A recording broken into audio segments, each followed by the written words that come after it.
예! 수험생 여러분 반갑습니다. 한국사 능력 검정시험 고급 문제풀이 마지막 시간입니다. 우리 이번 강의에서는 마지막 남은 25문제를 하겠습니다.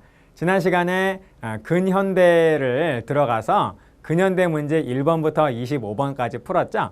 이번 시간에는 이어서 26번부터 50번까지 해서 마무리를 하는 그런 대단원의 막을 내리는 그러한 시간이 되겠습니다.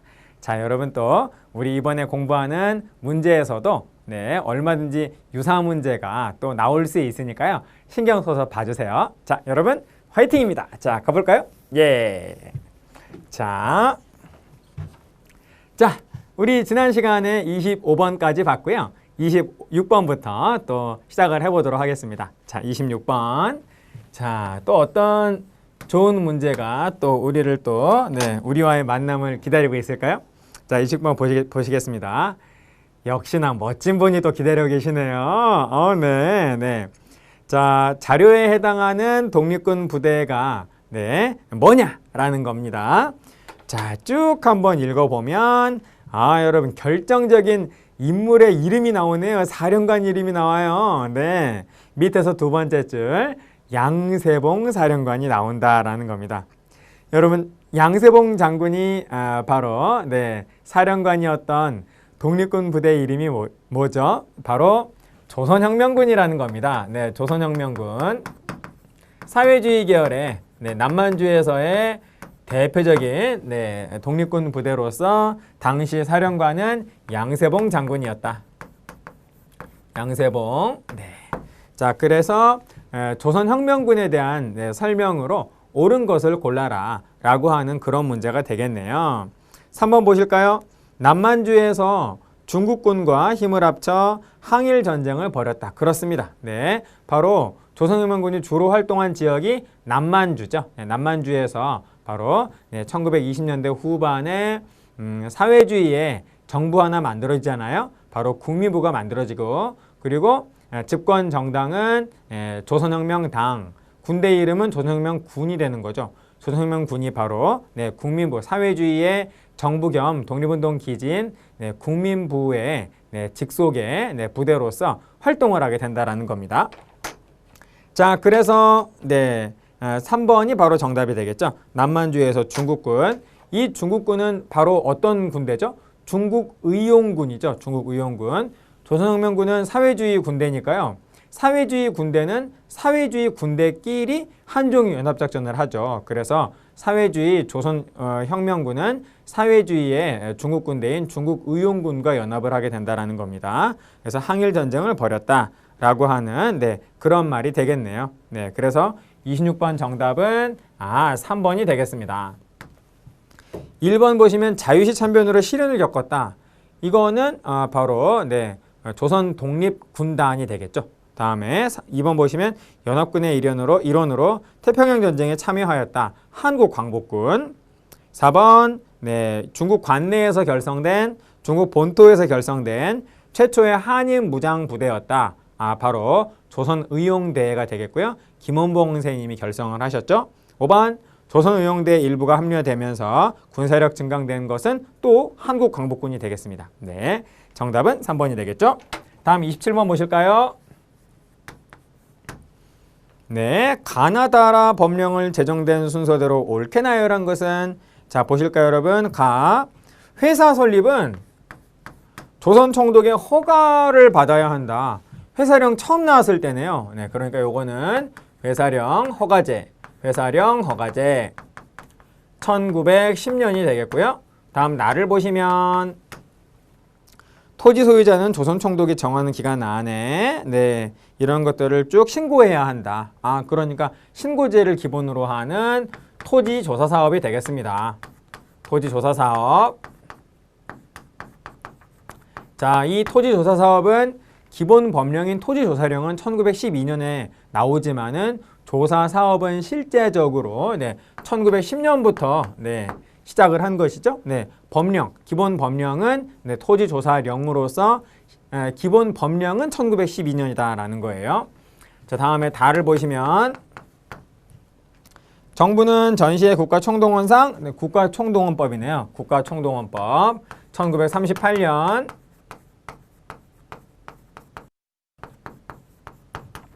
1938년이 되겠고요. 다음에 라를 보시면 네, 소작지 임대차 기간은 3년. 조선농지령이네요. 네, 조선농지령. 네.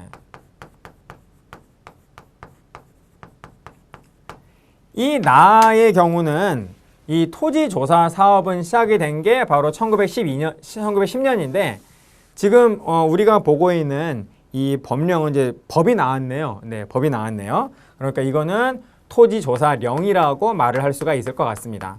네, 그래서 이 법령은 법령 토지조사령은 1912년. 네, 그래서 연도를 따져보면은 조선농지령은 1934년이니까요. 자, 뭐가 제일 먼저냐면은 네, 첫 번째가 회사령이고 두 번째가 토지조사령, 세 번째가 조선농지령, 네 번째가 국가총동원법. 그래서 가나라다가 되겠네요. 가나라다. 정답은 2번이 되겠습니다. 정답은 2번. 다음에 자, 28번 보시면요.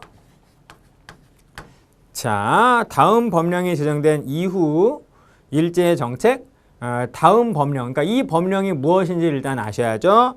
국채를 변역할 것을 목적으로 결사를 조직한 자.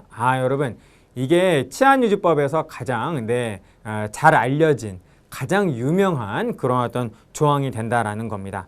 네, 그래서 이 부분은 조금 기억을 해주세요. 네, 그래서 28번은 치안유지법이 되겠고요. 치안유지법은 1925년이죠.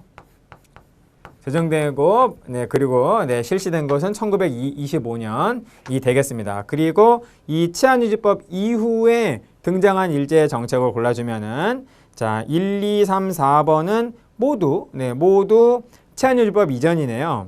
1번 보시면 조선태양령 1912년, 2번 네, 회사령이 발표됐다. 처음으로 발표된 거는 1910년. 3번 제1차 조선교육령 1911년.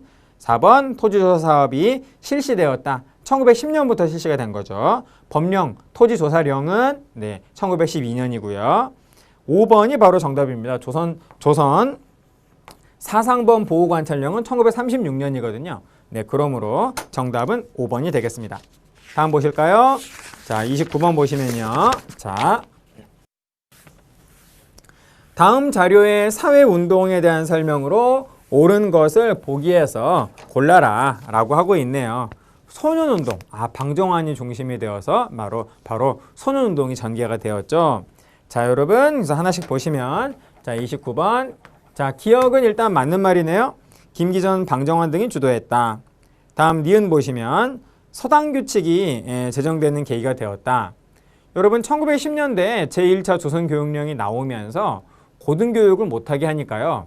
서당이 바로 고등교육을 가르치는 장소로 변신을 합니다. 우리 스스로 탈바꿈을 한다라는 거예요. 그래서 고등교육을 하는 서당을 우리가 그 서당을 뭐라고 하냐면 계량서당이라고 합니다. 이 계량서당을 일본이 또 가만 놔두지 않았겠죠. 이 계량서당을 탄압하기 위해서 일본이 내놓은 규칙이 바로 서당규칙으로서 서당규칙은 1918년이거든요. 네, 그러므로 소년운동 1920년대 소년운동보다 먼저가 된다라는 겁니다. 네, 그래서 니은은 틀린 말이 되겠고요. 그러니까 기억은 맞고 다음에 니은은 틀린 말입니다. 니은은 틀렸고 다음 디귿 리을을 보시면 천도교 세력, 그렇죠. 네, 천도교. 네, 방정환 역시 천도교의 인물이죠. 네, 그러므로 디귿 맞는 말이고요. 다음 리을 대한매일신보의 지원을 받아 전국으로 확산되었다. 여러분, 우리가 지금 보고 있는 소년운동은 일제강점기 1920년대인데요. 이 대한매일신보는 일제강점기가 시작이 되면서 폐간당하지 않습니까? 네, 그래서 대한매일신보가 일제강점기 시작되는 한일합방으로 앞에 대한이라고 하는 글자가 떨어지고 매일신보로 바뀌면서 조선총독부의 기관지가 돼버리거든요. 네, 그러니까 대한매일신보 그러면 한일합방 전까지다라는 겁니다. 네, 그러므로 일제강점기에는 대한매일신보가 없죠. 매일신보, 조선총독부의 기관지인 매일신보는 있지만 대한매일신보는 없다라는 겁니다. 그래서 기억과 디귿이 맞아서 정답은 2번이 되겠네요. 다음 30번 문제 보시면요. 밑줄 그은 시기의 문화. 아, 여러분, 네. 저도 좋아하는 네, 윤동주님의 시가 나왔네요. 네. 자, 그래서 이 시기는 네, 바로 윤동주와 이육사로 대표가 되는 네, 1930년대 이후 시점에 이후 시기에 네, 그러니까 조선 총독부의 통치 방식 가운데 세 번째 시기에 네, 시기가 되겠습니다. 그래서 이 시기에 문화에 대한 설명으로서 옳은 것을 골라라 라고 하는 그런 문제가 되겠네요. 네. 토월회가 발족이 되면서 신국운동이 일어났다. 토월회는 1920년대입니다. 네, 그러니까 1번 틀렸고요. 2번, 네, 윤동주와 이육사는 거의 같은 시기로 네, 분류가 되죠. 네, 그러므로 바로 2번, 네, 2번이 바로 정답이 되겠어요. 다음에 3번을 보시면요. 계몽적 성격의 창가인, 여러분 계몽하면은 네, 또 이런 어떤 창가가 발달을 했다라고 한다면 요것은 바로 네, 개화기가 되겠죠. 개화기.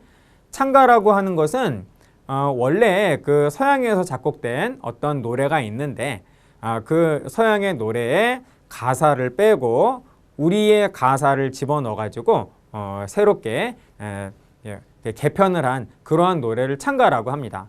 그래서 안익태 선생님의 그 한국 환상곡이 작곡이 되기 전까지 우리의 애국가는 그 아일랜드 민요를 오랫동안 사귀었던 이 노래 있잖아요. 아일랜드 민요. 여기에서 가사를 빼고 애국가 가사를 집어넣어 가지고 어떻게 불렀냐면 동해물과 백두산이 마르고 닳도록 이랬다라는 거죠. 그러다가 안익태의 네, 한국 환상곡이 등장을 하면서 작곡이 되면서 그 다음부터는 우리의 애국가 동해물과 백두산이 이렇게 바뀌었다라는 겁니다.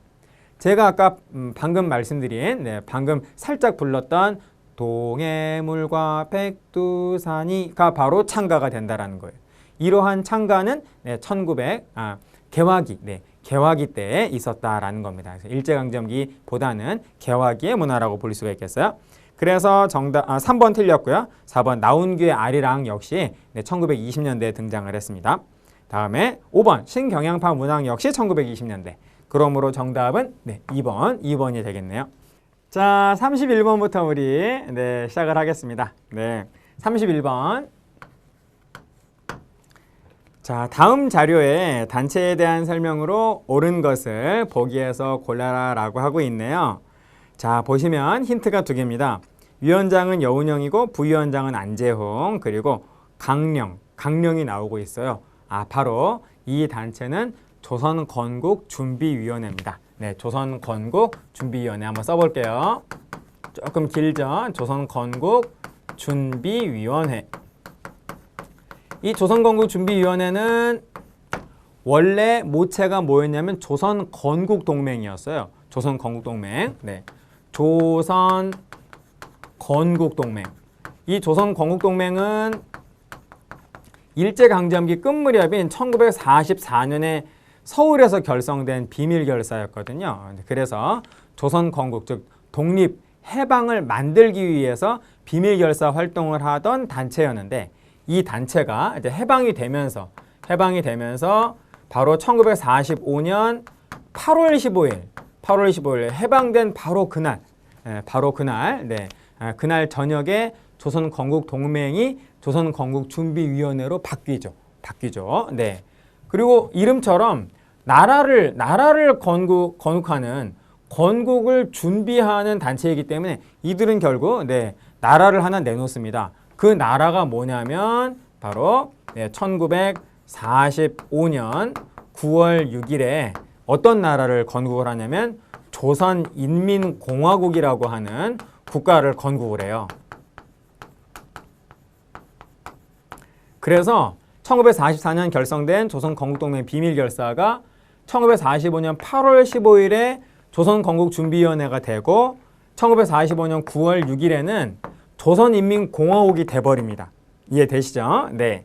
자, 이러한 상황에서 자 여기 보기를 한번 보시겠어요? 기억 보시면 조선건국동맹 세력을 바탕으로 조직되었다. 기억은 맞는 말이네요. 기억은 일단 맞는 말이고 다음에 니은 보시면요. 치안대를 조직하여 네, 질서 유지 활동을 하였다. 이 말도 맞는 말입니다. 여러분 일본이 1945년 8월 15일에 패망했죠.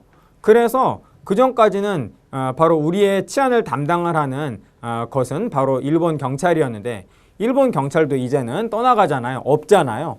그러니까 바로 조선건국준비위원회가 일본 경찰이 없는 우리 민족의 치안을 담당했다라는 겁니다. 니은도 맞는 말입니다. 다음 디귿 보시면요. 모스크바 3국 외상회의의 결정을 반대하였다. 모스크바 3국 외상회의는 1945년 12월이거든요. 12월. 이때에는 이미 조선건국준비위원회가 조선인민공화국으로 바뀐 상황이었기 때문에 이때에는 조선건국준비위원회라고 하는 단체는 없는 거죠. 공식적으로는 없는 거죠. 네. 그래서 디귿은 틀린 말. 디귿 틀린 말. 다음 리을 보시면 미 군정의 후원을 받아 좌우합작 운동을 전개하였다. 역시 여러분 미 군정의 후원을 받아서 좌우합작 운동을 전개하게 된 것은 1947년의 일이 된다라는 1946년 좌우합작위원회가 된다라는 겁니다. 아무튼 미군정의 지원 역시 바로 조선건국준비위원회가 없어진 다음의 얘기니까요. 없어진 다음의 얘기니까 리을도 틀린 말이 된다라는 겁니다. 정답은 그래서 1번. 네, 정답은 그래서 1번이 된다라는 거죠. 자, 다음 32번 보시겠습니다. 자, 밑줄근 이 정부에 대한 설명으로서 옳은 것을 골라라 라고 하고 있네요. 자, 그럼 일단 이 정부가 이름이 뭔지를 아셔야겠죠? 자, 32번 보시면 자, 경제협력개발기구에 1996년에 가입했습니다. 이 정부가요. 그리고 다음엔 1997년에는 IMF 경제 위기를 겪게 되죠. 자, 그러므로 여러분 이 정부 이름은 김영삼 정부가 되겠습니다. 김영삼 정부. 그러므로 1, 2, 3, 4, 5번 가운데에서 김영삼 정부를 골라주면 정답은 4번이 되겠네요. 금융거래의 투명성을 확보하고자 금융실명제를 전격 시행했다. 이게 바로 김영삼 정부의 활동이 되는 것이죠. 그러므로 정답은 4번이 되겠습니다. 다음 33번 보실까요? 자, 또 우리 대한민국의 정부 또 하나 나오네요. 자, 정부에서는 외환위기의 극복 과정에서 발생한 빈부격차를 완화하기 위해 자, 그러니까 여러분 자, 이 정부는 외환위기를 극복하기 위해서 노력한 정부였다라고 말할 수 있겠죠? 네, 그것이 이제 계속 이어지고 있으니까 자, 그래서 국민기초생활보장제도를 시행한다. 자, 이러한 제도를, 이러한 정책을 시행한 정부는 바로 다름 아닌 김대중 정부가 된다라는 거죠. 김대중 정부. 김대중 정부. 자, 그래서 1, 2, 3, 4, 5번 가운데에서 김대중 정부의 활동을 골라주면 되겠습니다. 정답은 4번이죠. 남북 정상회담. 최초의 남북 정상회담이 바로 김대중 정부 때 있었잖아요. 대통령 김대중 대통령이 바로 북한의 평양을 방문해서 당시 국방위원장 김정일을 만나죠. 그래서 정상회담을 갖고 2000년에 6.15 남북 공동선언을 또 발표하지 않습니까? 그러므로 정답은 4번. 4번이 되겠다라는 겁니다. 다음 34번 봐주세요. 다음 선언이 발표된 시기를 연표에서 옳게 골라라 라고 하고 있네요. 네.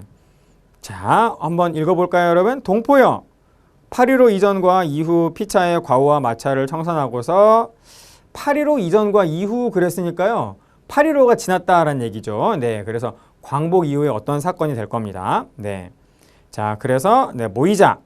쭉 읽으면 3천만 총력량을 발휘해서 신탁관리제를 배격하재요. 여러분, 신탁 통치가 결정된 것은 언제입니까? 그렇죠. 1945년 12월에 모스크바 3국 외상회의에서 바로 신탁 통치가 결정되잖아요. 그러니까 그것을 반대하는 운동이 바로 지금 우리가 보고 있는 선언이라는 겁니다. 그러므로 이 선언은 1945년 12월 모스크바 3국 외상회의 이후의 시점이 된다라는 것이죠. 자, 그러면 여러분 뭐가 될 수밖에 없나요? 네, 모스크바 3국 외상회의 바로 직후니까 나가 된다라는 겁니다. 자, 그러므로 정답은 2번. 2번이 되겠네요. 좋습니다. 자, 다음에 35번을 봐주시면 35번 요거 봐주시면 자, 헌법에 대해 나오고 있네요. 35번 좀 지우고 지우고 35번을 하겠습니다. 자, 35번. 네. 가나다라 마 헌법의 내용으로 옳은 것은, 여러분 우리 대한민국에서는 일단 재헌 헌법이 1945년 7월 17일에 발표가 되죠. 그래서 우리는 재헌절이라고 알고 있고 그 이후에 재헌은 한 번 했고요. 재헌은 재헌절 딱 한 번이고, 그리고 그 이후에 헌법 개정을 9번 했습니다. 그래서 재헌은 무조건 한 번일 수밖에 없고, 그 이후에 헌법 개정, 개헌을 9번째 지금 우리는 했다라는 거예요. 그래서 현행 헌법은 제9차 개헌의 헌법이 되겠습니다. 자, 그래서 여러분 보시는 것처럼 재헌 헌법이 있고 1차, 3차, 6차, 9차 개헌 헌법 이렇게 네, 제시문에 나와 있는데요. 맞는 것을 골라라 라고 하는 문제가 되겠습니다. 자, 우선 여러분 1번부터 한번 볼까요? 대통령을 통일 주체 국민회의에서 선출하였다. 줄여서 통주국이라고도 표현을 하는데요. 통일 주체 국민회의. 네. 이러한 통일주체 국민회의가 탄생한 것은 바로 여러분 무슨 헌법입니까? 유신헌법이죠. 유신헌법. 이 유신헌법은 몇 차 개헌이냐면 바로 7차 개헌이 된다라는 겁니다. 그러므로 1번의 지문은 7차 개헌 유신헌법에 대한 설명이 되겠어요. 그러므로 재헌헌법이 아니다라는 겁니다. 다음 2번 보시면 대통령의 임기를 7년 단임제로 하였다. 이거 국보위 헌법이죠. 네, 우리 현재 헌법 역사상 7년 단임은 딱 한 번밖에 없다라는 겁니다. 전두환의 국보위 헌법 8차 개헌이 된다라는 거예요. 3번 민의원과 참의원의 양원제 국회를 운영을 하였다. 이거 내각제고요. 내각제이면서 동시에 바로 양원제, 국회 양원제를 구성을 한 헌법이 되는 거죠. 바로 3차 내각제 헌법이 된다라는 겁니다. 그러므로 이것이 바로 정답이 되겠네요. 네, 이게 바로 정답. 네. 자, 그리고 4번 보시면 대통령 선출 방식으로 간선제를 채택하였다라고 되어 있는데요. 이 6차 개헌, 대통령 3선 개헌을 3선 연임을 허용하는 이 당시에 제6차 개헌은 대통령은 국민이 직접 뽑는 직선제였습니다. 네, 그래서 이 당시에는 간선제가 아니라 직선이었다라는 거죠. 그러므로 4번도 틀렸네요. 다음 5번 보시면 대통령 임기 5년 단임제, 이것이 바로 현재의 우리 현행헌법이죠. 이 현행헌법은 개헌 당시 대통령에 한해 중임 제한을 적용하지 않는다라고 하는 이런 어떤 규정은 없습니다. 예외가 없어요. 예외가 없습니다. 개헌 당시 대통령에 한해서 중임 제한을 허용하지 않는다라고 하는 이러한 그 규정이, 이러한 어떤 단서가 들어간 개헌은 바로 제2차 개헌인 4.4.5입 개헌이죠. 4.4.5입 개헌이죠. 그러므로 5번도 틀린 말이 된다라는 겁니다. 그러므로 정답은 3번이 되겠네요. 다음 여러분 36번 보십시오. 36번. 다음 민주화 운동에 대한 설명으로서 옳은 것은, 역시 또 읽어봐줘야겠죠. 지문이 그렇게 길지 않을 뿐더러 보자마자 4.13이 나옵니다. 4.13 호언 조치. 우리 국민이 정부한테, 당시 전두환 정부였죠. 제5공화국 전두환 정부한테 헌법을 바꾸자, 헌법을 개헌을 하자라고 하는 그런 요구를 하고 있었어요. 당시 헌법이 민주적이지 못했거든요. 당시 국보위 헌법은 너무나 민주적이지 못한 독재 헌법이었다라는 겁니다. 대통령을 국민이 뽑아야지 대통령의 부하들이 자기들끼리 그냥 알아서 뚝딱 뽑아요? 그게 어떻게 민주적인 헌법이겠습니까? 그래서 그러한 제도, 간선제, 이건 대통령을 말해요. 대통령 간선제를 대통령 직선제, 온 국민이 일정 연령 이상이 되는 투표권을 가지는 국민이 다 참여해서 직접 대통령을 국민이 직접 자신의 손으로 대통령을 뽑는 직선제로 바꾸자라고 하는 그러한 개헌을 요구를 했다라는 겁니다. 1987년 이때가 이제 피크가 되는데요. 여기에 맞서서 당시 전두환 정부는 87년 4월 13일에 국민의 요구대로 바꾸지 않겠다, 하지 않겠다라고 하는 4.13 호언 조치를 내놓죠. 국민은 개헌을 요구하고 있는데 이 전두환 정부는 헌법을 바꾸지 않겠다. 헌법을 계속 바꾸지 않고 보호하겠다. 변경시키지 않겠다라고 하는 그러한 조치를 내놓게 된다라는 겁니다. 그러자 국민들이 6월 달에 다 같이 들고 일어나죠. 그게 바로 6월 민주항쟁이죠. 네. 자, 그래서 이 운동에 대한 설명으로 옳은 것은 5번이죠. 직선제 개헌을 약속한 6.29 민주화 선언을 이끌어냈다. 여러분 이게 무슨 말이냐면요. 일단 이 민주화 운동은 6월 민주항쟁이고 6월 민주항쟁으로 바로 전두환 정부는 굴복하죠. 그래서 국민들이 원하는 대로 헌법을 바꾸겠다라고 하는 일종의 항복 선언을 하게 되는데 그게 바로 6.29 선언입니다. 네, 그래서 이 운동의 6월 민주항쟁의 결과 바로 6.29 민주화 선언이 나오게 되었다라는 것이에요. 자, 그래서 정답은 5번. 5번이 되겠습니다. 자, 그 다음 37번을 봐주시면 37번 가나다라를 일어난 순서대로 옳게 나열하라. 역시 또 순서 문제. 우리 한능검 시험에서 순서 문제 굉장히 많이 나오죠. 뭐 우리 한능검뿐만이 아니라 많은 우리 국내 한국사 시험에서 순서 문제는 참 많이 나오고 있습니다. 네, 우리 한능검 순서 문제는 그렇게 어렵지 않아요. 자, 보시겠습니다. 자, 가는 뭐냐면 6월 민주항쟁. 자, 이거는 제5공화국 전두환 정부 당시에 1987년에 있었던 것이죠. 네. 자, 그래서 가는 전두환 정부 때가 되는 것이고요. 네.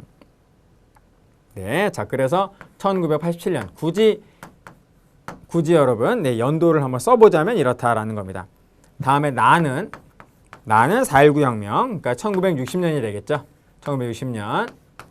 다음에 다를 보시면 부마 민주항쟁. 요거는 박정희 정부 제4공화국 때가 되는 것이고 바로 이 부마 민주항쟁으로 인해서 박정희 대통령이 피살을 당하잖아요. 11.6 사태까지 일어났죠. 그러므로 부마 민주항쟁 1979년이 되겠습니다.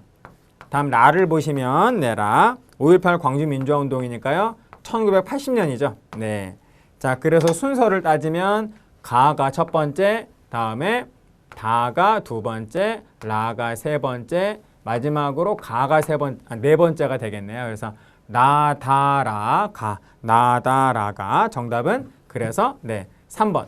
37번 정답은 3번이 되겠습니다. 다음 39번 봐주실까요? 다음 자료에 나타난 시기의 경제 상황으로서 옳은 게 뭐냐라는 거예요. 미국 경제의 원조 추이에 대해서 지금 그래프로서 설명을 하고 있습니다.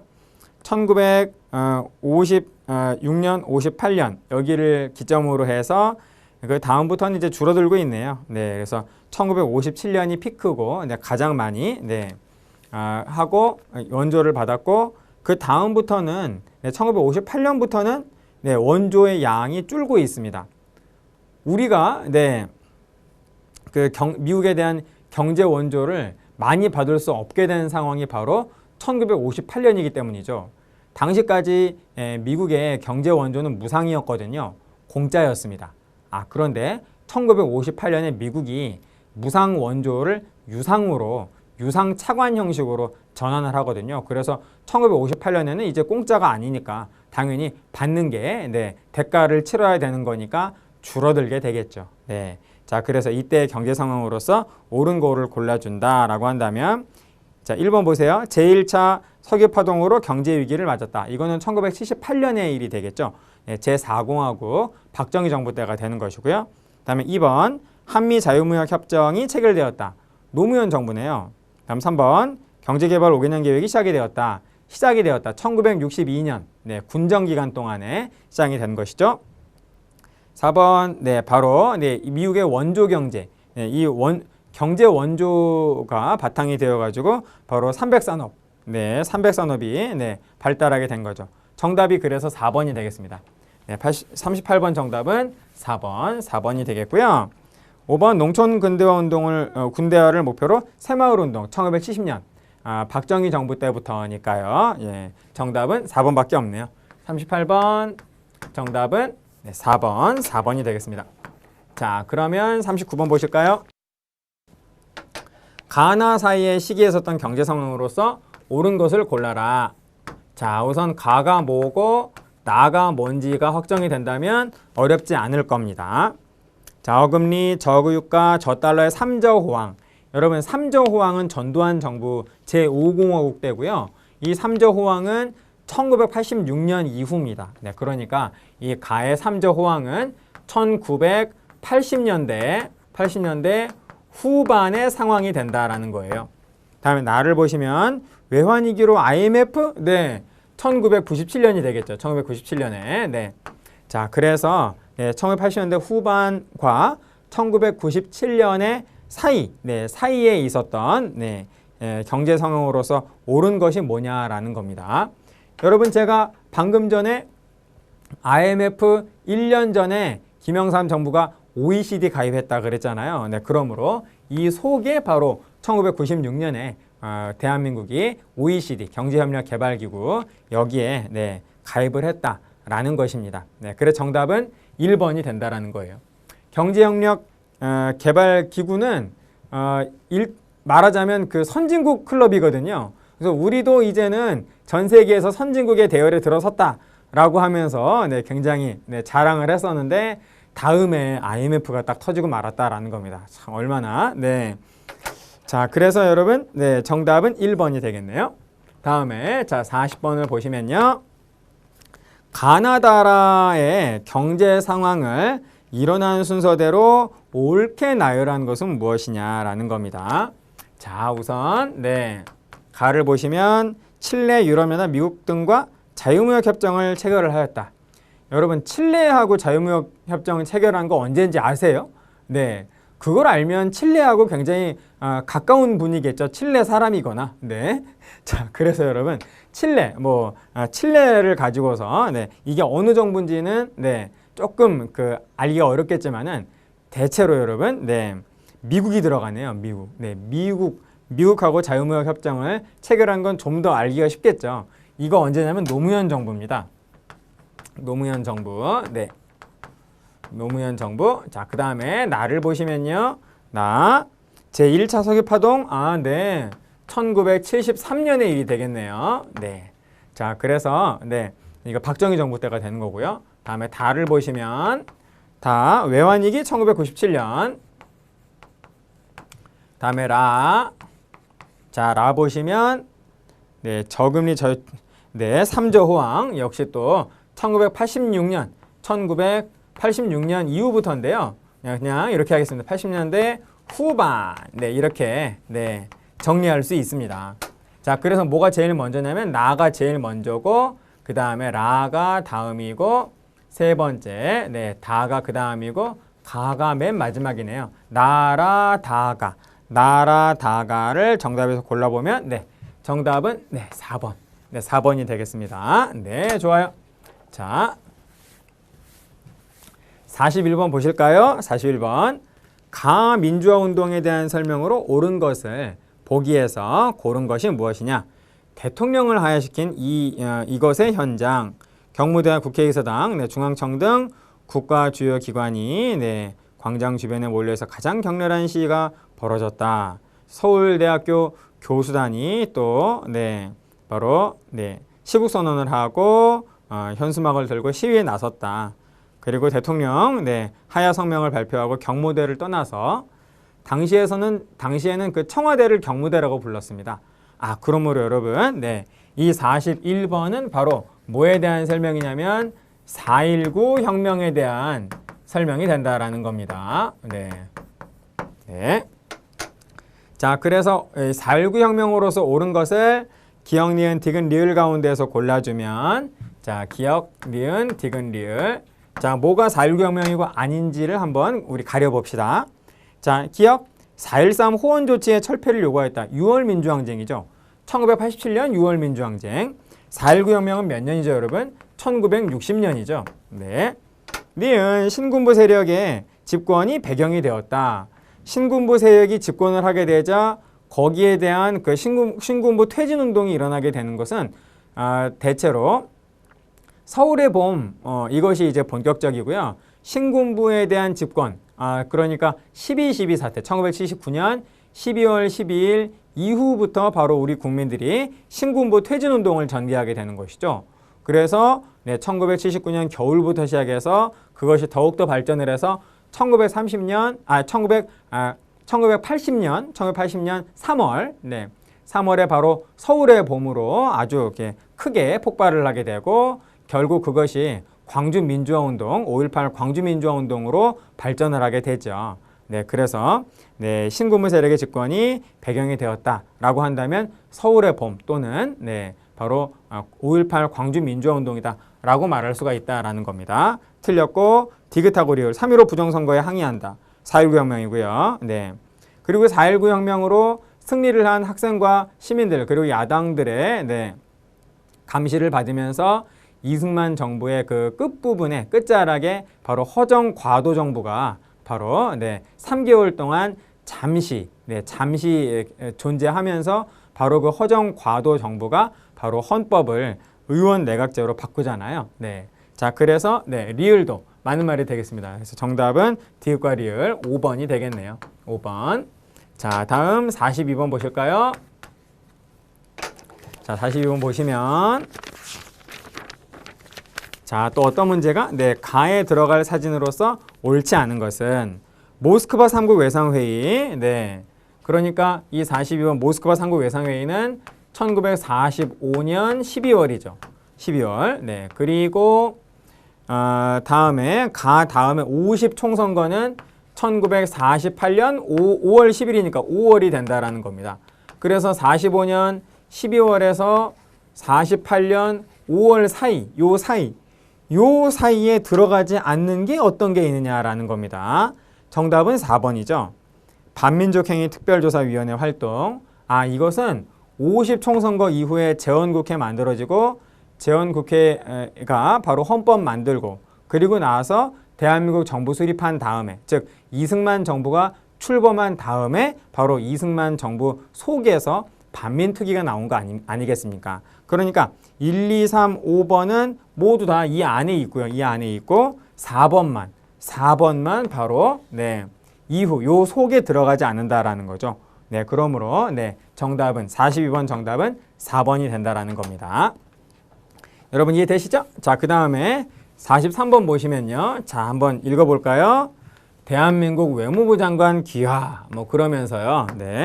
자, 이것이 무엇이냐 한번 보시면요.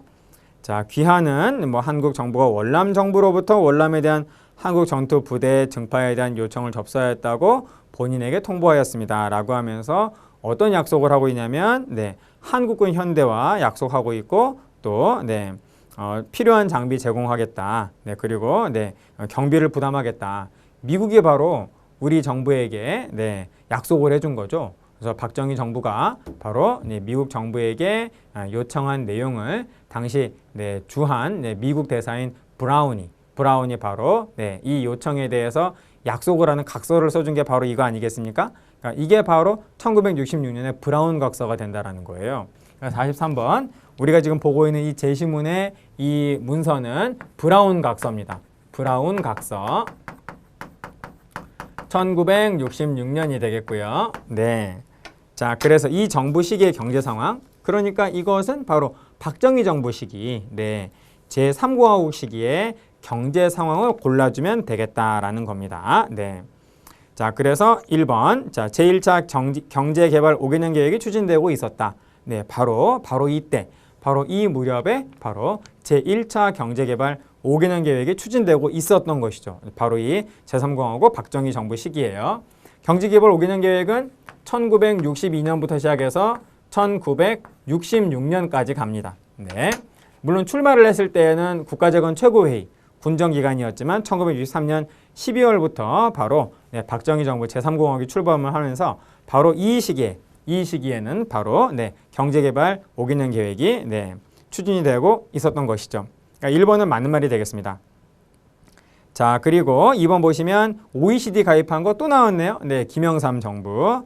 칠레와 자유무역협정. 요거 모른다 할지라도 정답이 너무나 분명합니다. 그러니까 모르는 지문 나온다라고 해서 여러분 전혀 긴장하실 필요가 없어요. 칠레와 자유무역협정 체결됐다. 역시 노무현 정부가 되는 거고 우리 아까도 공부했죠. 유상매수, 유상분배를 규정한 농지개혁법 이승만 정부. 금융거래 투명성을 확보하고자 금융실명제 김영삼 정보가 되겠습니다. 그러므로 43번은 네, 1번이네요. 네, 1번. 다음 44번 보실까요? 자, 가정부 시기의 사실로서 네, 옳은 것은 자, 일단 가정부가 뭔지 한번 보시겠습니다. 자, 어떤 대통령은 남측의 연합제안과 북측의 낮은 단계의 연방제안이 서로 공통성이 있다고 인정하는 남북 공동선언을 발표했습니다. 여러분 이거 6.15 남북 공동선언이네요. 네, 이 6.15 남북 공동선언의 가장 중요한 네, 키워드가 바로 다름 아닌 네, 남측, 우리가 주장하는 연합제안과 그리고 북한이 주장하는 낮은 단계의 연방제안이 같다. 네, 본질적으로 같다. 네, 공통성이 있다라고 인정을 했다라는 겁니다. 자, 이것을 통해서 2000년 네, 6월 15일에 발표된 6.15 남북 공동선언이라는 걸 알 수 있겠고요. 네, 그것을 발표한 대통령은 바로 김대중 대통령이죠. 김대중 대통령이 네, 평양을 방문해서 2000년 네, 바로 김정일 국방위원장과 함께 발표한 네, 공동선언이 되겠습니다. 그러므로 가정부는 바로 다름 아닌 김대중 정부가 된다라는 거예요. 김대중 정부고, 김대중 정부 시기의 사실로서 옳은 것을 골라주면 정답은 3번이 되겠다라는 겁니다. 금강산 관광사업 네, 김대중 정부 때 네, 있었죠. 네, 그러므로 네, 정답은 3번이 되겠습니다. 다음 네, 45번 봐주시면요. 자, 또 순서 문제. 하지만 그렇게 어렵진 않습니다. 네, 6.25 전쟁, 요즘 그 전쟁 문제가 나오면요, 순서를 물어보는 경우가 참 많습니다. 임진왜란도 순서 물어보고요. 네, 그리고 6.25 전쟁도 또 순서를 이렇게 물어본다라는 거예요. 네, 그래서 대략적인 그 전쟁이 어떻게 전개가 되는지 전개 과정을 좀 여러분이 정리해 주실 필요가 있습니다. 하지만 그렇게 어렵진 않습니다. 그렇게 어렵진 않아요. 자, 가를 보시면 지금 네, 인천 상륙작전을 지금 설명을 하고 있네요. 네, 그러니까 요거는 네, 1950년 정확히 말씀드리면 9월 15일에 인천 상륙작전이 시작이 되었는데요. 1950년 9월이라고 네, 말씀드릴 수 있습니다. 다음에 나를 보시면요. 나를 보시면 네, 북한군의 진경로를 차단하기 위해 한강 인도교와 네, 북한 그 군이 이제 막 쳐들어왔어요. 6.25 전쟁 바로 직후네요. 6.25 전쟁 바로 직후. 네, 그래서 6.25 바로 직후. 1950년 6.25 직후의 상황. 네. 그래서 네, 나는 이제 6.25가 시작된 바로 직후의 상황이 되는 것이고, 다음에 다를 보시면요. 자, 다를 보시면 네, 중국의 이른바 신공세로 인해서 네, 국군과 유엔군은 서울을 빼앗기고 중국군 개입한 이후에 그 다음에 서울을 빼앗겼다라는 걸 통해서 1.4후퇴 해가 바뀌어서 1951년 네, 1.4후퇴 네, 가 되는 것이고, 다음에 라를 보시면요. 라를 보시면 네, 유엔군 사령관 리즈웨이는 네, 해서 1차 휴전회담이 열렸다. 1951년 7월 달이 되겠습니다. 7월 달. 자, 그래서 시기적으로 봤을 때는 6.25 직후인 나가 첫 번째가 되는 것이고, 다음에 두 번째가 네, 1950년 예, 바로 인천 상륙작전. 자, 그리고 그 다음에 51년 바로 시작되자마자 직후 네, 그러니까 인천 상륙 그 1.4후퇴가 세 번째, 다음에 네 번째 휴전회담 시작이 네 번째가 된다라는 겁니다. 그래서 나가 다라가 정답이 되겠네요. 나가 다라. 네, 정답은 그래서 3번이 되겠습니다. 3번. 자, 그러면은 46번을 보시겠어요? 46번. 네, 자, 46번 봐주시면 네, 자, 가에 대한 탐구 활동으로 네, 적절하지 않은 것은 여러분 네, 멋진 섬 나왔죠? 자, 동남쪽으로 87.4km에 떨어져 있고 네, 일찍이 세종실록 지리지에도 뭐 이제 모르시는 분은 없을 겁니다. 네, 네. 울릉과 무산 두 섬은 네. 자, 여러분 이 섬은 바로 다름 아닌 독도죠. 네, 독도. 자, 독도에 대한 설명이 아닌 거, 설명으로서 적절하지 않은 거. 그러니까 나머지는 다 독도인데 이 중에서 독도 아닌 거를 골라라 라고 하는 네, 그런 말이 되겠습니다. 정답은 5번이 되겠죠. 자, 여러분 러시아의 남하를 견제하기 위해서 영국이 점령한 장소는 독도가 아니죠. 네, 독도가 아니라 어디입니까? 여기 무슨 도 사건이라고 우리 공부했잖아요. 1885년 거문도 사건이죠. 그러므로 러시아의 남하 정책을 막기 위해서 영국이 거문도를 불법 점령한 다음에 87년까지 1885년부터 시작해서 1987년까지 3년 동안 바로 거문도를 불법으로 점령을 하면서 이 러시아가 좀 더 남쪽으로 내려온다면 우리 영국군은 북쪽으로 올라가겠다라고 하는 일종의 무력 시위를 한 그 사건이 바로 거문도 사건이죠. 장소는 당연히 거문도가 됩니다. 그러므로 이 1, 2, 3, 4번, 5번 가운데에서 1, 2, 3, 4번은 독도가 맞고 5번이 거문도가 되겠어요. 다음에 자 47번 보실까요?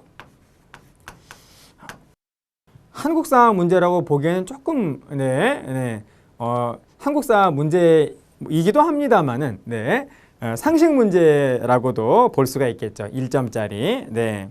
가 세시풍속에 해당하는 속담으로 송편이 나왔네요. 이게 언제냐라는 겁니다.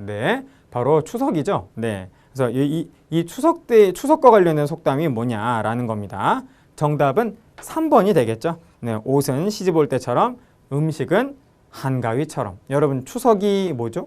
우리가 추수를 한 다음에 그 다음에 풍성한 그런 생산물, 수확물과 함께 바로 우리가 추석을 맞이하지 않습니까? 그러니까 추석 때 바로 이 한가위 때 송편도 있고 먹을거리가 정말로 풍성하다라는 거예요. 그래서 먹는 거는 바로 한가위 때처럼 추석 때처럼 그랬으면 좋겠다라고 하는 그런 어떤 속담이 있다라는 것이죠. 그래서 47번 정답은 3번이 되겠습니다. 어렵지 않으시죠, 여러분? 다음에 48번 보시면 자, 가 지역에 있었던 사실로서 옳은 것이 무엇이냐라는 거예요. 자, 가의 역사. 통일신라 시대의 통일신라 시대에는 혈구진이라고 하는 명칭이 있었던 겁니다. 이것만으로 문제를 풀라 그러면 공무원 한국사 문제가 되겠고요. 이 문제가 쉬우려면은 그 다음에 조금 힌트가 더 있어야겠죠. 고려시대 대몽항쟁기의 임시 수도였다. 결정적인 아주 친절한 힌트가 있네요. 자, 그래서 이것은 바로 이 가섬은 가는 바로 강화도가 되겠습니다. 자, 그래서 강화도에 대한 사실로서 옳은 것, 강화도를 골라라라는 겁니다. 1, 2, 3, 4, 5번 가운데 정답은 2번이 되겠죠. 최초의 근대적 조약이 바로 강화도에서 체결이 되어서 정식 명칭은 조일수호-조규인데 우리는 별명을 더 잘 알잖아요. 강화도 조약. 강화도 조약으로 우리는 좀 더 잘 알고 있지 않습니까? 그래서 강화도 조약이 체결된 곳이 바로 강화도가 되는 거죠. 그래서 정답은 2번이 되겠습니다.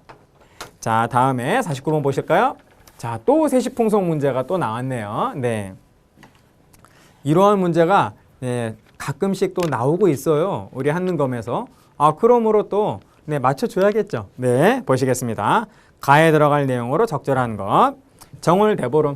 정월대보름 때의 세시풍속이 1, 2, 3, 4, 5번 가운데서 뭐냐. 우리가 1년 동안 살아가는 그 생활을 생각해 보면 49번 문제는 내가 가지고 있는 문제 해결 능력과 그리고 경험을 통해서 굳이 이 부분은 공부를 하지 않는다 할지라도 충분히 맞출 수 있습니다. 그리고 세시풍속 문제는 그렇게 어렵게 나오지 않거든요. 그래서 한국인이라면 맞출 수가 있다라고 해도 과언이 아니다라는 겁니다. 그래서 정월대보름의 세시풍속을 1, 2, 3, 4, 5번 가운데서 골라주면 부럼 깨물기. 자, 그래서 정답이 5번이 되겠네요. 자, 그 다음에 50번. 마지막 문제네요. 자, 이곳이 어디냐라는 겁니다. 자, 그래서 일단 이곳이 어디다라는 거를 알아낸 다음에 1, 2, 3, 4, 5번의 네 지문은 모두 이 곳과 관련된 곳이고 나머지 한 곳이 이곳이 아닌 다른 곳이겠죠. 자, 그러면 일단 이곳이 어딘지를 한번 맞춰보겠습니다. 훈요 10조, 태조 왕건이 유언처럼 내놓은 것이죠. 자, 나는 43,000신령의 도움을 받아 왕업을 이루었다. 이곳은 수덕이 순조로워 우리나라 짐액의 근본이니 왕업의 땅이다. 마땅히 계절마다 가서 1년에 100일 이상 머물러라. 여러분, 태조 왕건이 북진 정책을 추진을 하면서 북진 정책의 전진기지로서 이 도시를 굉장히 중시했습니다. 바로 어디죠? 서경을 중시했다라는 겁니다. 서경은 오늘날의 어디죠? 평양이라는 겁니다. 그래서 50번 문제는 이 곳은 평양이고요. 1, 2, 3, 4, 5번 가운데에서 평양이 아닌 곳을 고르라라는 겁니다. 모두 4개의 지문 모두 평양이고, 네. 나머지 한 곳만 평양이 아닙니다. 정답은 3번이죠. 네. 정답은 3번만 평양이 아니다라는 거예요. 네. 평양에 대한 설명이 아니다라는 거예요. 네. 조선 후기에 청나라와 대무역을 전개한 만상의 근거지였다. 여러분, 만상은 의주의 상인이고, 네, 조선과 청나라가 바로 접한 곳이 바로 의주이기 때문에 이 의주를 중심으로 해서 바로 만상이 활동을 하면서 바로 무역을 했다라는 겁니다. 그러므로 3번은 평양이 아니라 의주가 되겠죠. 의주. 네.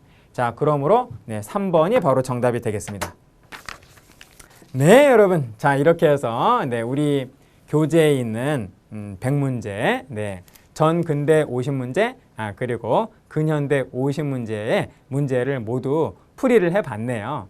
여러분 어떠십니까? 네, 많이 맞추셨나요? 네, 내가 많이 잘 맞추셨다라고 한다면은 정말 축하를 드리고, 그리고 좀 틀린 문제가 좀 있으시다면은 얼른 틀린 문제를 다시 한번 보시고 정답을 체크하시면서 바로 내 것으로 만들어 주시기를 당부를 드리겠습니다. 자, 여러분, 지금까지 시청을 하시느라 정말 수고 많으셨습니다. 꼭 여러분, 이번에 여러분이 노리시는 회차에서 꼭 합격하시기를 진심으로 기원하겠습니다. 여러분, 감사합니다. 마치겠습니다.